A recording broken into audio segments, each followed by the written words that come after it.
ئێمە وەکو ئەنجومەنی تەفگەری ئازادی دووس خورمات و ئەو هێڕش و داگیرکاری دەوڵەتی تورکیا شەرمەزار دەکەین و داوا لە حکوومەتی هەرێم دەکەین بێدەنگ نەمێنێت لە بەرامبەر ئەو هێڕشکاریەی کە ئیمڕۆ بووەتە ئەوەی کە زەربەی گەورە لە هاوڵاتیان بدرێ، هاوڵاتیان تو زەرەر و زیان زەرەر ببن و داوا لە لایەنە سیاسیەکان دەکەین کە خاوەن هەڵوێستی خۆیان بن، خاوەنی هەڵوێستی ئەخلاقی و نیشتیمانی بن، نەتەوەی بن و داوا لە حکوومەتی عێراق دەکەین کە بێدەنگ نەبێت لە بەرامبەر ئەم هێڕشکاریانەی لەسەر بەشێک لە خاکی عێراق و گەلی عێراق دەکرێت و داوا لە سەرجەم خەڵکی باشووری کوردستان دەکەین بێدەنگ نەبن لە بەرامبەر ئەو لایەنانەی کە بوونەتە هاوکاری داگیرکەرانی کوردستان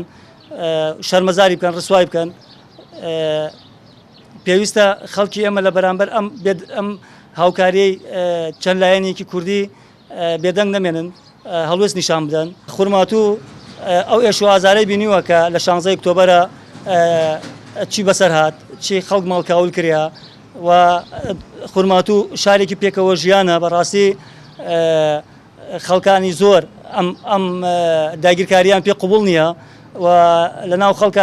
ناڕازایەتی هەیە و هێشتا ساڕێژی برینەکانی خورماتوو نەکراوە. جارێکی تر باشووری کوردستان بریندارەکەن، جارێکی تر برادۆست و جارێکی تر ئەو ناوچەی کورتەک و ئەو منطقانە ئەو دیانە بریندارەکەن هێرش دەکەنە سەری. پێویستە بەڕاستی